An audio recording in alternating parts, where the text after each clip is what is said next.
તો કેમ છો એચઆરએસએન ધોરણ 12 કોમર્સ અને 12 આર્ટ્સ ના દરેક વિદ્યાર્થી મિત્રો, બોર્ડ એક્ઝામ 2026 નો ટાર્ગેટ છે અને એમાં પણ ટાર્ગેટ તો મારો બહુ મોટો છે સર.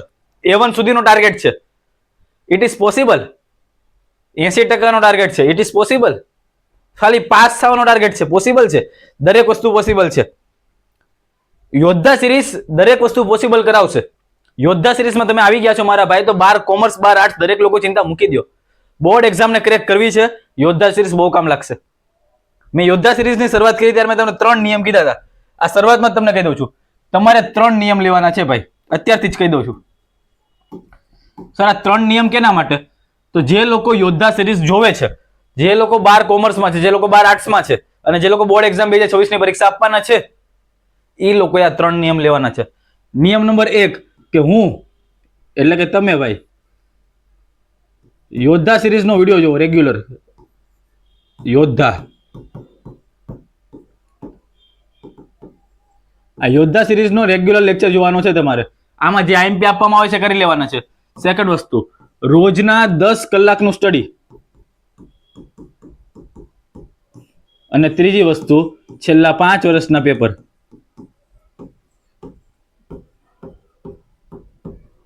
આ 3 નિયમ લેવા માંગતા હોય તો જ આપણે આગળ કન્ટિન્યુ કરો. અને આજે હું તમને 12 આર્ટ્સ નું 12 કોમર્સ નું આખું અર્થશાસ્ત્ર, આખું ઇકો એક જ લેક્ચરમાં બતાવવાનો છું. આજે આખું એક જ લેક્ચરમાં આખું ઇકો પતી જવાનું છે. વિભાગ A, B, C, D બધા જ વિભાગ. પણ એના માટે 3 કમિટમેન્ટ આપવા પડશે, કારણ કે આ દિવસો બહુ ઓછા છે. 15 થી 16 દિવસ વિધા છે અને ટાર્ગેટ આપણો બહુ મોટો છે અને એને પામવા માટે મહેનત બી કરવી પડશે. ચાલો ટાઈમ વધારે નથી બગાડવો, શરૂ કરીએ આજે આપણો લેક્ચર. ઇકો ઓલ ચેપ્ટર્સ, ઓલ વિભાગ ના આઈએમપી આપું છું હું, હર્ષિલ સર. સ્વાગત કરું છું તમારું એચઆરએસ એજ્યુકેશનમાં. સૌથી પહેલા તો આપણે અર્થશાસ્ત્રની બ્લુપ્રિન્ટ સમજી લઈએ. પણ સૌથી પહેલા જે લોકો ચેનલ પર નવા છે ભાઈ પ્લીઝ સબસ્ક્રાઇબ અને લાઈક કરી નાખો, કારણ કે એચઆરએસ રમેશ તમારા માટે છે. હજી બોર્ડ એક્ઝામ જ્યારે આવશે ત્યારે હું આખી રાત આખો દિવસ લાઈવ આવવાનો છું. એવા બી પ્લાનિંગ અત્યારથી કરું છું કે તમને એવા સવાલ આપું જે તમારી પરીક્ષામાં બેઠા પૂછે. તો એવી જ વસ્તુ આજે બી તમને ખાલી કહું છું, ધ્યાન આપજો ટોટલી અને લખતા જજો ભાઈ, સ્ક્રીનશોટમાં ના રહેતા. ઓકે, સૌથી પહેલા તો વિભાગ A કે જે અમારો 20 MCQ આવે છે, વિભાગ B માં 10 SQ આવે છે, એટલે કે એક વાક્ય. વિભાગ C માં 16 ક્વેશ્ચનો, એમાંથી અમારે 12 લખવાના હોય, એટલે કે 12 ગુણ્યા 2 માર્ક્સ કરું એટલે 24 માર્ક્સ મને મળે. વિભાગ D ની અંદર 10 માંથી 7 સવાલ લખવાના હોય, એ 3 માર્ક્સના હોય, એટલે 7 તરી જો હું 21 થાય, 7 તરી કરું ને એટલે 21 થાય. અને વિભાગ E માં 5 સવાલ લખવાના છે, 5 માર્ક્સના સવાલ આવે છે. એમાં ક્વેશ્ચન નંબર 63 છે એ ફિક્સ હોય, ચાલે વાળો, એટલે એ તમારા 25 માર્ક્સ. એટલે આ રીતના તમારા આખા ડિવાઈડ થાય છે. 5 પાર્ટ છે, 1, 2, 3, 4 ને 5. આજે બધા વસ્તુને આઈએમપી આપું છું, એટલે જે લોકો નવા છે ભાઈ સબસ્ક્રાઇબ કરી નાખજો. અને વિડીયોમાં બહુ મહેનત થાય છે. તમને એમ લાગે કે 15-20 મિનિટમાં તો શું હશે ભાઈ, આખી રાત આખા દિવસની આ એનાલિસિસ હોય છે. અહીંયા હાથેથી લખીને પીપીટી બનાવું છું બધી, એટલે મહેનત થાય છે. અને એ મહેનત તમારા માટે કરું છું. એક જ ટાર્ગેટ છે એચઆરએસ નો, કે દુનિયામાં ખૂણે ખૂણે સુધી જ્યાં પણ ક્વોલિટી એજ્યુકેશનની જરૂર છે એચઆરએસ ને આવશે. સાયન્સમાં જરૂર છે સાયન્સમાં આવશે, આર્ટ્સમાં જરૂર છે આર્ટ્સમાં આવશે, કોમર્સમાં જરૂર છે કોમર્સમાં આવશે. 9, 10, 11, 12 બધામાં એચઆરએસ આવશે. હજી એચઆરએસ ના યુટ્યુબમાં ખાલી 5 મહિના થયા છે, પણ કરીને ઘણું બધું બતાવશે. પણ તમારા લોકોનો સપોર્ટ હશે યાર તો આપણે કંઈક ને કંઈક કરશું. બાકી ભગવાન સાથે છે તો હવે ચિંતા કરવાની જરૂર નથી. બાકી વાત કરીએ સેક્શન A અને સેક્શન B. વિભાગ A અને વિભાગ B. સર વિભાગ A અને B માટે શું કરું ભાઈ? વિભાગ A ની અંદર છે ને અમારે 20 MCQ આવે છે અને વિભાગ B ની અંદર અમારે 10 SQ આવે છે. ડોન્ટ વરી, તમારો ટાર્ગેટ આટલો છે, આનથી મોટો ટાર્ગેટ કદાચ કોઈનો નહીં હોય, આનથી મોટો ટાર્ગેટ કોઈનો નહીં હોય. એટલે તમારો ટાર્ગેટ વિભાગ A અને B માં 30 માંથી 30 નો છે. બસ હું તમને કહું છું એટલું કરવાનું છે તમારે. ચોપડી અને HRSF. ઓ સર આ હું કીધું? યસ, સાચી વાત. તમારી પાસે ઇકોની ચોપડી હોવી જોઈએ અને HRS એપ્લિકેશન પ્લે સ્ટોરમાં છે, ડાઉનલોડ કરી લેજો. આ બે વસ્તુ હોય 30 માંથી 30 આવે. સર કઈ રીતના આવે ધ્યાનથી સમજો. તમારે લોકોએ શું કરવાનું છે, તમારી ચોપડીના સ્વાધ્યાયમાં જેટલા પણ MCQ છે અને જેટલા પણ SQ છે, એક એક વાક્યના, સૌથી પહેલા ફોકસ એની ઉપર કરવાનું છે. સૌથી પહેલું ફોકસ એની ઉપર. તમારી ચોપડીમાં જેટલા પણ MCQ છે ને SQ છે, સૌથી પહેલું ફોકસ એની ઉપર કરો. આ કોની વાત કરું છું? અર્થશાસ્ત્રમાં જે લોકોનું ટાર્ગેટ 90+ છે, 100 માંથી 90+ નું ટાર્ગેટ, એના વિડીયો તો કામ લાગશે, પણ આમાં 30 માંથી 30 બી લાવવાના છે. એટલે જે લોકોને 30 માં 30 લાવવા છે, MCQ અને SQ પર ટોટલી ફોકસ કરો, સમજો. અને એ થઈ જાય એટલે ડાયરેક્ટ HRS એજ્યુકેશનની એપ ડાઉનલોડ કરો. સૌથી પહેલા રજીસ્ટર કરજો, પછી લોગિન કરજો. લોગિન થઈ જાય એટલે તમે ક્લાસ સિલેક્ટ કરશો. હવે તમારે જવાનું છે ફ્રી બેચમાં. કઈ બેચમાં? ફ્રી બેચમાં. આ બધી ફ્રી જ છે. ફ્રી બેચમાં જશો એટલે તમને દેખાય યોદ્ધા સિરીઝ, એમાં એનરોલ થઈ જાઓ, એકદમ 0 રૂપિયા છે. યોદ્ધા સિરીઝમાં એનરોલ થઈ જાઓ એટલે તમને આની પહેલા આપણે લેક્ચર જે અપલોડ કર્યા હતા એની બી તમને પીપીટી ને મળી જશે. અને ઇકોની પીપીટી પણ આજે એની અંદર આવી જશે. એટલે એ ઇકોની પીડીએફ કે જેની અંદર હશે શું ભાઈ, તો એમસીક્યુ અને એસક્યુ, એમસીક્યુ અને એસક્યુ બધા એમપી એમસીક્યુ એસક્યુ એમાં આપી દીધા છે. એટલી વસ્તુ તમારે કરી લેવાની છે. એટલે તમારો ઇકોનો ડર બધો પૂરો, એમાં આન્સર સાથે મળશે એમસીક્યુ એસક્યુ. ઓકે, તો આટલી વસ્તુ તમારે કરવી છે વિભાગ એ અને બી માટે. તો વિભાગ એ અને બી માટે શું, તો ભાઈ એચઆરએસ છે તો બધી વસ્તુ મુમકિન છે. જેટલી વસ્તુ અહીંયા કહેવામાં આવી છે બધી વસ્તુ તમારે કરવાની છે. ઓકે, પણ સર મારે વિભાગ એ બી ને અમારે તો બધા જોતા છે. ચાલો વિભાગ સી ની વાત કરીએ. હવે વિભાગ સી, ડી અને ઈ. એ બી ની વાત કરીએ આપણે. હવે સી, ડી ને ઈ. હવે આપણી બે એક સ્લાઇડ આવશે બધા ચેપ્ટરની. ચેપ્ટર 1, પછી ચેપ્ટર 2, ચેપ્ટર 3. હવે લખતા જજો બધા ફટાફટ, લખતા જાઓ. વિડીયો પોસ્ટ કરો, સ્ક્રીનશોટ ના પાડતા ભાઈ. સ્ક્રીનશોટ છે ને મોબાઈલમાં જ રહેશે, મને ખબર છે. પછી ક્યારેય આપણે કામ નથી આવતું. એને કહેતા નોટ અને પેન લઈ લો, ઘડી 2 મિનિટ પોસ્ટ કરી નાખો વિડીયો, ક્યાંય નહીં ભાગી જાય વિડીયો. પોસ્ટ કરી નાખો, નોટ અને પેન લઈ લો અને લખી નાખો ભાઈ, કારણ કે દિવસો બહુ ઓછા છે અને આપણે કંઈક મોટું કરીને બતાવવાનું છે. જે લોકોએ આપણે કીધું છે ને ભાઈ તારાથી નહીં થાય, એ લોકોને આપણે કરીને બતાવવું છે કે ભાઈ જો થાય છે, ખાલી મહેનત જોઈએ. ચાલો મહેનત તો હવે કરી લેવી છે. બાકી હવે ચેપ્ટર વાઇઝ બધા એમપી આપતો જાઉં છું. ચેપ્ટર નંબર 1 વિભાગ સી, ડી અને ઈ બધાના એમપી આપું છું. એટલે કે 2 માર્ક્સ, 3 માર્ક્સ ને 5 માર્ક્સ. હવે જેટલા બી વ્હાઇટ કલર દેખાય એ વ્હાઇટ કલર 2 માર્ક્સના છે, યલો કલર 3 માર્ક્સના છે અને આની પછીનો બ્લુ કલર બી આવશે, એ 5 માર્ક્સના. હું લખતો બી જઈશ. તો ચાલો સૌથી પહેલા જેટલા બી તમને આ વ્હાઇટ દેખાય છે સર કેટલા માર્ક્સના છે? 2 માર્ક્સના. ચાલો 2 માર્ક્સ માટે ચેપ્ટર નંબર 1 ના એમપી કયા છે? તો આલેખ અને આકૃતિના પ્રકારોના નામ લખવાના છે. કોઈ પણ એક સવાલ પૂછાય. વૃતાંશ આકૃતિ દોરતી વખતે ધ્યાનમાં રાખવાની બાબતો. મોસ્ટ એમપી સવાલ, એચઆરએસ ની આગાહી વાળો સવાલ, સ્ટાર વાળા સૌથી પહેલા કરી દેવાના. અર્થશાસ્ત્રમાં આકૃતિ અને આલેખનું મહત્વ, અને છેલ્લે અભ્યાસક્રમમાં કમ્પ્યુટર ટેકનોલોજી કઈ રીતના ઉપયોગી બને છે. આ હતા 2 માર્ક્સ માટેના સવાલ. વાત કરીએ હવે 3 માર્ક્સ માટેના સવાલ. તો જેટલા બી યલો દેખાય છે એ બધા કેટલા માર્ક્સના છે? 3 માર્ક્સના. પહેલો સવાલ ડેટા સીડી. એચઆરએસ ની આગળ એવું કહે છે તમારી પરીક્ષામાં ડેટા સીડી આવશે જ. ચેપ્ટર 1 માંથી ડેટા સીડી વિશે ટૂંક નોંધ લખો. Compact disk. અર્થશાસ્ત્રના અભ્યાસમાં ઇન્ટરનેટ ટેકનોલોજીના ઉપયોગો જણાવવાના છે. કમ્પ્યુટર અને ઇન્ટરનેટના ભયસ્થાનો. ભાઈ ભયસ્થાનો છે ને 1 નંબર સવાલ છે. ક્યારેક તમને ડિફરન્ટ ટાઈપમાં 2 માર્ક્સમાં બી પૂછાઈ જાય કે કમ્પ્યુટરના ભયસ્થાનો, ઇન્ટરનેટના ભયસ્થાનો, અને મર્જ કરીને 3 માર્ક્સમાં મોસ્ટ ટાઈમ સવાલ છે. આકૃતિ અને આલેખ દોરતી વખતે ધ્યાનમાં રાખવાની બાબતો. કોઈ એવા જ લોકો હોય જે આને મૂકે, બાકી મુકાય નહીં આને. અને આની અંદરથી આપણને બધાને ખબર છે કે 5 માર્ક્સનો એક સવાલ નીકળે છે. કેટલા માર્ક્સનો નીકળે છે? 5 માર્ક્સનો. તો એની અંદર આપણને બધાને ખબર જ છે ભાઈ આલેખ દોરવાનો આવે છે. તમને એટલું કહેજો સ્તંભ આકૃતિ પર સૌથી વધારે ફોકસ કરી નાખજો. કઈ આકૃતિ પર? સ્તંભ આકૃતિ પર સૌથી વધારે ફોકસ કરજો, મજા આવી જશે. તો ચાલો આ હતા 2 માર્ક્સ અને 3 માર્ક્સના અને 5 માર્ક્સમાં એક આલેખ. ચાલો નેક્સ્ટ હવે વાત કરીએ ચેપ્ટર નંબર 2. ચેપ્ટર નંબર 2 ની અંદર સૌથી પહેલા આપણે વાત કરીએ મોસ્ટ એમપી કયા વિભાગ સી, ડી ને ઈ. સફેદ જેટલા બી છે કેટલા માર્ક્સના છે? 2 માર્ક્સના. તો 2 માર્ક્સ માટે કેટલું કરવાનું? રાષ્ટ્રીય આવકના નિર્દેશકોની મર્યાદાઓ, પરિમાણાત્મક અને ગુણાત્મક પરિવર્તનો કયા છે જણાવવાના છે. મસ્ત સવાલ છે. ત્રીજો વૃદ્ધિ અને વિકાસની મર્યાદાઓ જણાવવાનું છે. તફાવત સ્વરૂપે બી પૂછાય. વૃદ્ધિ અને વિકાસનો તફાવત આપો ભાઈ. તફાવત પૂછે તો તમને 3 માર્ક્સનો હોયો જાય. તફાવત પૂછે તો તમને 3 માર્ક્સનો પૂછે, બાકી મર્યાદાઓ તો પૂછાય જ છે 2 માર્ક્સમાં. સારા જીવન ધોરણ માટે કઈ બાબતો ધ્યાનમાં રાખવામાં આવે છે? વૃદ્ધિ અને વિકાસમાંથી કોને માપવામાં મુશ્કેલી પડે છે ને શા માટે? 2 માર્ક્સનો એમપી સવાલ છે. અને છેલ્લો છઠ્ઠો સવાલ મોસ્ટ એમપી, વિકાસના નિર્દેશકો એટલે શું તેની યાદી આપો. ઓકે, તો હું તમને એમ કહું ત્રીજો, ચોથો, ત્રીજો, પછી પહેલો, ત્રીજો અને આવડો 6 નંબરનો. આટલા પહેલા કરજો. આગળ વાત કરીએ ચેપ્ટર 2 માં 3 માર્ક્સ માટે કયા એમપી છે? તો 3 માર્ક્સ માટે યલો કલરના. પહેલું માનવ વિકાસ આંકના ઘટકોની ચર્ચા કરો. વિકાસના સૌથી અદ્યતન નિર્દેશક. અદ્યતન એટલે ભાઈ આધુનિક નિર્દેશકનું મહત્વ જણાવવાનું છે. ત્રીજો સવાલ મોસ્ટ એમપી, માનવ વિકાસ આંકનું મહત્વ સમજાવો. જીવનની ભૌતિક ગુણવત્તાના આંકની મર્યાદાઓ લખવાની છે. આર્થિક વિકાસના નિર્દેશક તરીકે રાષ્ટ્રીય આવકની ચર્ચા કરવાની છે. પણ એમાં બી આ સવાલ એચઆરએસ ની આગાહી વાળો સવાલ, આર્થિક વિકાસના નિર્દેશકો જણાવો. મોસ્ટ એમપી સવાલ છે, કરી નાખજો. બાકી છેલ્લે 5 માર્ક્સ માટે બી પીક્યુએલઆઈ અને એચડીઆઈ ની તુલના કરો. બંનેમાંથી કયો શ્રેષ્ઠ છે, શા માટે? પૂછાતો નથી 5 માર્ક્સમાં, પણ ક્યારેક પીક્યુએલઆઈ અને એચડીઆઈ ઉપરથી આવે જ છે. જો 5 માર્ક્સમાં નહીં તો 3 માર્ક્સમાં પીક્યુએલઆઈ અને એચડીઆઈ ડિફરન્ટ ટાઈપમાં પૂછી લેશે. પીક્યુએલઆઈ અને એચડીઆઈ કોમેન્ટ સેક્શનમાં મને ખાલી ફૂલ ફોર્મ કહી દો ભાઈ, તો તમે એક્ટિવનેસ તમારી ખબર પડે. પીક્યુએલઆઈ અને એચડીઆઈ પરીક્ષામાં સેમ બોર્ડમાં દેખાશે તો ત્યારે તમે યાદ કરશો. આગળ વાત કરીએ ચેપ્ટર નંબર 3 ની. ચેપ્ટર નંબર 3 માં સૌથી પહેલા જેટલા બી વ્હાઇટ છે કેટલા માર્ક્સના છે? 2 માર્ક્સના. 2 માર્ક્સ માટે શું કરવું ભાઈ? ફુગાવાના લક્ષણો જણાવવાના છે. નાણાંના વિનિમયના માધ્યમ તરીકે કાર્યને ચર્ચો. નાણાંનો અર્થ આપી તેના કાર્યો ટૂંકમાં લખો. મસ્ત એમપી સવાલ છે.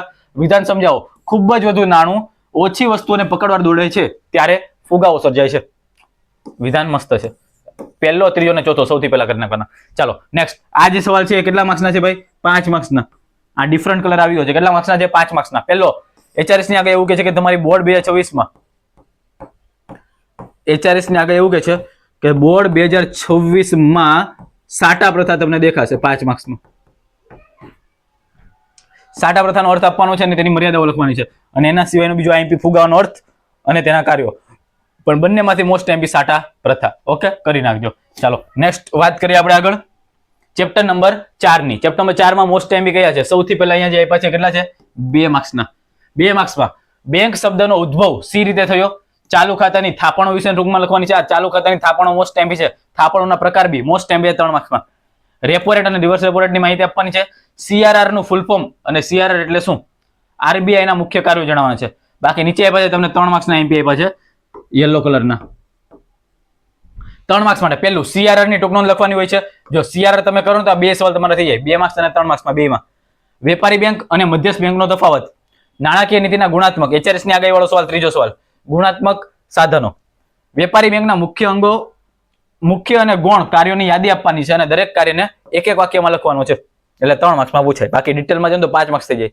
પણ આપણે ડિટેલમાં જ જવાનું. અને HRS ની આગળ વાળો સવાલ આવડો, ખાતાઓ વાળો, થાપણો વાળો. વેપારી બેંકના ખાતાઓ વિશે સમજૂતી આપો. આ સવાલ તમને 2 માર્ક્સમાં અને 3 માર્ક્સ માટે અતિ ઉપયોગી થશે. બાકી નેક્સ્ટ હવે આપણે વાત કરીએ ચેપ્ટર નંબર 5 ની. ચેપ્ટર નંબર 5 મોસ્ટ ઇમ્પોર્ટન્ટ છે. 2 માર્ક્સ, 3 માર્ક્સ ને 5 માર્ક્સ બધામાં દેખાય. તો સૌથી પહેલા 2 માર્ક્સમાં ગરીબી રેખાની મર્યાદાઓ. ગરીબી રેખાની મર્યાદાઓ. ગરીબી નિવારણના શિક્ષણનું મહત્વ. HRS ની આગળ વાળો સવાલ, શિક્ષણનું મહત્વ. ગરીબીનો આધુનિક અભિગમ ટૂંકમાં સમજાવવાનો છે. નરેગા 1 નંબર સવાલ છે, કરી નાખજો. ભારતમાં નિરપેક્ષ ગરીબીનું પ્રમાણ કેટલું છે એ જણાવવાનું છે. એકદમ નાનો સવાલ છે. બાકી યલો કલરના જે તમને દેખાય છે કેટલા માર્ક્સના છે ભાઈ? 3 માર્ક્સના. તો 3 માર્ક્સમાં શું કરવાનું છે? ગરીબીના સ્વાસ્થ્ય સંબંધિત નિર્દેશકો. આ સ્વાસ્થ્ય સંબંધિત નિર્દેશકો તમને ડિટેલમાં 5 માર્ક્સમાં બી પૂછાય. કેટલા માર્ક્સમાં? 5 માર્ક્સમાં. બાકી જનધન યોજના 3 માર્ક્સ માટે ડેડિકેટ છે. નીચે વાત કરીએ હવે 5 માર્ક્સના કેટલા IMP સવાલ છે. તો આટલા બી જે દેખાય છે તમને એ 5 માર્ક્સના સવાલ છે. એમાં 2 HRS ની આગળ એવું કે છે કે ગરીબી એટલે શું? ગરીબીના નિર્દેશકો સમજાવો. બોર્ડ 2026 માં આ સવાલ આવી શકે. ઓકે, અને ગરીબી ઘટાડવાના ઉપાયો. બસ HRS ની આગળ એવું કે છે કે આ પહેલો અને ત્રીજો બેમાંથી એક સવાલ આવી શકે. બાકી સાપેક્ષ ગરીબીની ટૂંક નોંધ હોય છે કે જે તમે કરી શકો એકદમ છેલ્લે લાસ્ટમાં. બાકી એના નિર્દેશકો અને ઉપાયો સૌથી પહેલા કરી નાખજો. HRS ની આગળ છે, બોર્ડ પરીક્ષામાં તમને દેખાશે. Chapter number 6. ચેપ્ટર નંબર 6 માં સૌથી પહેલા 2 માર્ક્સની જો વાત કરીએ તો સફેદ કલરના દેખાય છે બધા 2 માર્ક્સના છે. ઘર્ષણજન્ય બેરોજગારી. અર્થ આપો અને ઉદાહરણ લખો. સંપૂર્ણ બેરોજગારીનો અર્થ સમજાવો. ચક્રીય બેરોજગારી મસ્ત સવાલ છે. ચક્રીય બેરોજગારી એટલે શું? તેની સમસ્યા દૂર કરવાના ઉપાયો લખવાના છે. 2015 ની નવી શિક્ષણ નીતિના હેતુઓ. બાકી હું કહું છું કે પહેલો અને ત્રીજો સૌથી પહેલા કરી નાખજો. 3 માર્ક્સ માટે. યલો તમને જે દેખાય છે ને યલો એ 3 માર્ક્સ માટેના છે. કેટલા માર્ક્સ માટેના? 3 માર્ક્સ માટેના. પહેલું પ્રચ્છન્ન બેરોજગારી અથવા તો અર્ધ બેરોજગારી. બંને અલગ અલગ સવાલ છે. પ્રચ્છન્ન અને અર્ધ બંનેમાંથી એક સવાલ કેટલા માર્ક્સમાં પૂછાય? 3 માર્ક્સમાં. ખામીયુક્ત શિક્ષણ પદ્ધતિ બેરોજગારી માટે જવાબદાર છે. વિધાન સમજાવો. મસ્ત સવાલ. HRS ની આગળ વાળો. મનરેગા મોસ્ટ IMP સવાલ છે. બેરોજગારીનું સ્વરૂપ જાણવા માટે શ્રી રાજકૃષ્ણએ રજૂ કરેલા માપદંડો. એટલે કે બેરોજગારી માટેના માપદંડો કે જે કોણે રજૂ કર્યા હતા? રાજકૃષ્ણએ. તો એ તમારે લખવાનો છે 3 માર્ક્સમાં. તો 1, 3 અને 4 મસ્ત સવાલ છે. આગળ 5 માર્ક્સ માટે. સર 5 માર્ક્સ માટે શું કરવાનું? 5 માર્ક્સ માટે બેરોજગારી ઘટાડવાના ઉપાયો અને એને ઉદ્ભવવાના કારણો. આ 2 સવાલ તમને ખબર છે સ્વાધ્યાયમાં આપે છે. આ 2 સવાલ કામના છે. 2 સવાલ કરવા તો પડશે કારણ કે ચેપ્ટર છે ઈઝી. ચેપ્ટર કામનું છે. પોઈન્ટ વાઇઝ યાદ રાખશો તો બધું યાદ રહેશે. ગરીબી અને બેરોજગારી આ ચેપ્ટર ક્યારેય મુકાય નહીં. ગરીબી અને બેરોજગારી ક્યારેય મૂકવાના નહીં. આ ચેપ્ટર કરી જ નાખવાના. તો આ 2 સવાલ કરી નાખજો ભાઈ. બોર્ડ 2024 માં એક સવાલ ફાઇનલ છે આમાંથી.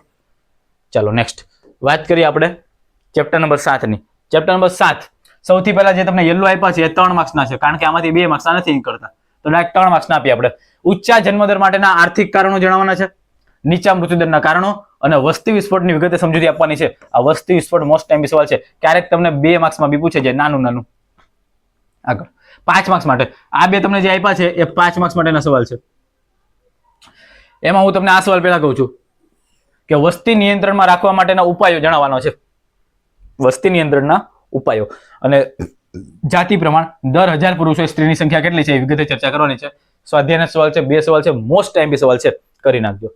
નેક્સ્ટ આપણે આગળ વાત કરીએ ચેપ્ટર નંબર 8 ની. સૌથી પહેલા ચેપ્ટર નંબર 8 માં જે તમને વ્હાઈટ દેખાય છે કેટલા માર્ક્સના છે? બધા 2 માર્ક્સના. હરિયાળી ક્રાંતિ. હવે હરિયાળી ક્રાંતિ છે ડિટેલમાં તમને 3 માર્ક્સમાં બી પૂછાય છે. કેટલા માર્ક્સમાં? જો અહીંયા લખી હરિયાળી ક્રાંતિ ડિટેલમાં તમને 3 માર્ક્સમાં બી પૂછાય. બાકી ટૂંકમાં પૂછ્યું તો 2 માર્ક્સમાં પૂછાય. ભારત શા માટે ખેતી પ્રધાન દેશ તરીકે ઓળખાય છે જણાવો. ખેતીની નીચી ઉત્પાદકતા માટેના વસ્તીનું ભારણ પરિબળની સમજૂતી આપવાની છે. ખાલી વસ્તીનું ભારણ. બાકી 3 માર્ક્સ માટેના સવાલ કયા કયા છે ભાઈ કામના? તો 3 માર્ક્સ માટે સૌથી પહેલા કૃષિ સંશોધનની ચર્ચા કરો. પાકની ફેરબદલી ટૂંકનોંધ, મોસ્ટ ટાઈમ બી ટૂંકનોંધ, પાકની ફેરબદલી અને સમજાવો ખેતી એ ભારતીય અર્થતંત્રની કરોડરજ્જુ છે. ચાલો નીચે તમને આપ્યા છે 5 માર્ક્સના. આ ચેપ્ટરમાંથી 5 માર્ક્સનો સવાલ આવે છે કૃષિમાંથી. તો કયો આવે છે? અહીંયા આપ્યા છે ભારતમાં નીચી ઉત્પાદકતાના કારણો જણાવવાના છે. ભારતમાં ખેત ઉત્પાદકતા વધારવાના ટેકનોલોજીકલ HRS ની આગાહી એવું કહે છે કે તમારી આ વખતે પરીક્ષામાં ટેકનોલોજીકલ સુધારાઓ આવશે. અને છેલ્લે અત્યારે કૃષિની વર્તમાન સ્થિતિ કેવી છે એના વિશે પૂછાય. કૃષિની વર્તમાન સ્થિતિ. આ 3 સવાલ આપ્યા છે. HRS ની આગાહી એવું કહે છે કે બીજો અને ત્રીજો સવાલ એમાંથી એક સવાલ તમારી પરીક્ષામાં દેખાશે. આગળ ચેપ્ટર નંબર 9 મોસ્ટ ટાઈમ બી સૌથી પહેલા અહીંયા ઉપર જે તમને આપ્યા છે એ બધા 2 માર્ક્સના છે અને નીચે જે તમને યલો આપ્યા છે એ બધા 3 માર્ક્સના છે. પહેલું વિદેશ વેપાર માટેની મુખ્ય શરતો જણાવવાની છે. વેપાર તુલા એ લેણદેણ તુલાનો એક ભાગ છે. સમજાવો. હુડિયામણનો દર. ભાઈ હુડિયામણની દરનો ખાલી ટૂંકમાં પૂછાય તો 2 માર્ક્સમાં. બાકી હુડિયામણ દર ટૂંકનોંધ લખો તો ટૂંકનોંધ તમને કેટલા માર્ક્સમાં પૂછાય? 3 માર્ક્સમાં. આગળ આંતરરાષ્ટ્રીય વેપારનું કદ પારિભાષિક શબ્દ સમજાવો. આનો પારિભાષિક શબ્દ તમારે જણાવવાનો છે. ચાલો 3 માર્ક્સમાં. વિદેશ વેપારના કારણો, વિદેશ વેપારની પ્રવર્તમાન સ્થિતિ મોસ્ટ ટાઈમ છે. વેપાર તુલા અને લેણદેણ તુલાનો તફાવત અને વિદેશ વેપારમાં ભારતનો હિસ્સો કેટલો છે વિદેશ વેપારમાં એના વિશે. 2 માર્ક્સમાં 3 માર્ક્સમાં મોસ્ટ ટાઈમ સવાલ આપ્યા છે, લખી નાખજો. આગળ ચેપ્ટર નંબર 10. ભાઈ આના પછી 2 ચેપ્ટર બાકી છે. મોસ્ટ ટાઈમ આપું છું ચેપ્ટર નંબર 10 માંથી પેલા 2 માર્ક્સના સફેદ કલરના 2 માર્ક્સના છે. ખેતીના આધુનિકરણ યુગમાં અથવા તો આધુનિકરણમાં ઉદ્યોગો કેવી રીતના ઉપયોગી થયા છે. વિશિષ્ટ આર્થિક વિસ્તાર. ભાઈ આ તમને ડિટેલમાં પૂછે ને તો હું તમને એમ કહું છું કે આ તમે આખો કરી નાખજો, કારણ કે 2 માર્ક્સ અને 3 માર્ક્સ બેયના માટે કામનું છે. કયો? વિશિષ્ટ આર્થિક વિસ્તાર મોસ્ટ ટાઈમ સવાલ છે. ઔદ્યોગિકીકરણથી કેવી રીતે સામાજિક માળખામાં ફેરફાર કરી શકાય છે સમજાવવાનું છે. નાના પાયાના ઉદ્યોગો એટલે શું? ખાલી વ્યાખ્યા કરી નાખજો, આવડી જશે. MCQ માં બી ઘણો ફાયદો થાય જો આ કરશો ને તો. 3 માર્ક્સમાં મૂડી રોકાણના આધારે ઔદ્યોગિક માળખું સમજાવવાનું છે. બીજો સવાલ મોસ્ટ ટાઈમ નાના પાયાના ઉદ્યોગોનું મહત્વ સ્પષ્ટ કરતી 3 બાબતો. માલિકીના આધારે ઔદ્યોગિક માળખું અને ઉદ્યોગોનું મહત્વ સ્પષ્ટ કરતા 3 મુદ્દા. તો બીજો, ત્રીજો અને ચોથો સૌથી મોસ્ટ ટાઈમ છે, કરી નાખજો. Chapter number 11. ભાઈ આના પછી છેલ્લું ચેપ્ટર છે. મને ખબર છે કે ઘણા બધા લોકોના ચેપ્ટર 12 ના MP નથી ખબર, પણ ચેપ્ટર 12 માંથી હું કહું એટલું કરી નાખજો. તમારા ચેપ્ટર 12 માંથી બેઠા માર્ક્સ આવશે. ચેપ્ટર નંબર 11 ની પેલા વાત કરીએ. 2 માર્ક્સ માટે 2 સવાલ આપ્યા છે. શહેરીકરણ એટલે શું, તે કેટલી રીતે થાય છે જણાવવાનું છે. અને સ્થળાંતરણનો અર્થ આપી આકર્ષક સ્થળાંતરણ કોને કહેવાય એ જણાવવાનું છે. તો 2 માર્ક્સ માંથી પૂછાય તો આ 2 માંથી પૂછાય. બાકી 3 માર્ક્સ માટે આટલા સવાલ તો કરી જ નાખજો મારા ભાઈ. આ ચેપ્ટર મુકાય નહીં. અને આમાં બી હું તમને મોસ્ટ ટાઈમ આપું છું. પહેલા તો શિક્ષણનું મહત્વ સૌથી પહેલા કરી નાખવાનું. કયું? શિક્ષણનું મહત્વ. શિક્ષણના મહત્વ ના પૂછે ને એની અંદર રેલવે પૂછાય, રેલવેનો વિકાસ. અને એક આ સવાલ કે શહેરીકરણની સમસ્યાઓ હળવી કરવી હોય તો એના માટેના ઉપાયો જણાવો. અને ટૂંકનો લખવાની છે પેટ્રોલિયમ. તો અહીંયા મેં તમને જે 3 માર્ક્સના આપી છે, MP આપ્યા છે, એ તમારી પરીક્ષામાં 100% આવવાના જ છે. બાકી નીચે તમને કીધા છે 5 માર્ક્સના છે. 5 માર્ક્સ માટે 2 પ્રકારની અસરો આવે છે. સ્થળાંતરણની હકારાત્મક અસરો આવે અને નકારાત્મક અસરો આવે. હું પહેલા એમ કહું છું કે તમે ખાલી નકારાત્મક કરજો. તમારી પાસે જો એક્સ્ટ્રા ઘણો બધો ટાઈમ હોય તો તમે હકારાત્મકને એડો, બાકી નકારાત્મક પર ફોકસ કરજો. સ્થળાંતરણના કારણોની સમજૂતી આપવાની છે અને છેલ્લે ભારતમાં શિક્ષણની સ્થિતિ વિશે માહિતી આપવાની છે. ઓકે, આની ઉપર થઈ ગયું. ઓકે, તો આ વસ્તુ ભૂલતા નહીં, કરી નાખજો. આ તો chapter number 11. Chapter number 12. Chapter number 12 માં જો 2 માર્ક્સનો સવાલ કાઢવો હોય તો અગ્નિ અસ્ત્રના ઉપયોગો કેટલા માર્ક્સમાં પૂછાય? 2 માર્ક્સમાં. અને 3 માર્ક્સમાં કાઢવા હોય તો બ્રહ્માસ્ત્રની ટૂંકનોંધ 3 માર્ક્સમાં નીકળે. ખાદ્ય જંગલોના ફાયદા 3 માર્ક્સમાં નીકળે.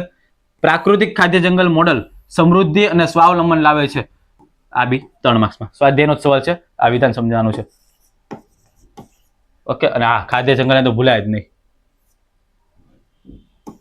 આ 3 સવાલ લેવાય પછી પૂછાય જાય પાછા. એટલે આ સ્લાઇડમાંથી તમારું ચેપ્ટર નંબર 12 કવર થઈ જશે. ઓકે, તો આ વસ્તુ તમારે કરવાની છે. બાકી યાર HRS છે તો બધી જ વસ્તુ શક્ય છે. આ વસ્તુ યાદ રાખજો. HRS છે ને તો બધી વસ્તુ શક્ય છે અને બધી વસ્તુ શક્ય કરીને બતાવશું. આજે 12 આર્ટ્સ અને 12 કોમર્સ વાળા ઇકોનો લેક્ચર બતાવ્યો છે. આ ઇકોનો લેક્ચર મેં 2 વાર લીધો. ઘણા લોકોને ખબર છે કે મેં લાઈવ કાલ લીધું હતું.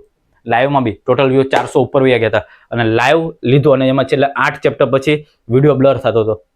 એટલે બાકીના 4-5 ચેપ્ટર તમને દેખાતા જ નહોતા. એટલા માટે નક્કી કર્યું કે વિડીયો ભલે સાઈડમાં ગયો, એક વિડીયો તમારા માટે લાવું અને એ વિડીયોમાં બધા ચેપ્ટર કવર કરી દો. તો એ વિડીયોમાં કાઢી બી નાખ્યો, ભલે એમાં મહેનત થઈ, કાઢી નાખ્યો, પાછો નવો વિડીયો તમારે શૂટ કર્યો છે. બાકી તમારા માટે ભાઈ HRS હંમેશ કામ કરશે. જ્યારે બી લાગે છે તમને ભાઈ અમારી જરૂર છે HRS ની, બિંદાસ મેસેજ કરજો, કોમેન્ટ કરજો. HRS ઓલવેઝ તમારી સાથે છે. કારણ કે HRS નક્કી કર્યું છે કે જ્યાં બી છોકરાઓને જરૂર છે, જ્યાં બી વિદ્યાર્થીને જરૂર છે, you all are my brothers and sisters. દરેક લોકોનો ખાલી ભાઈ બહેન જ માનું છું.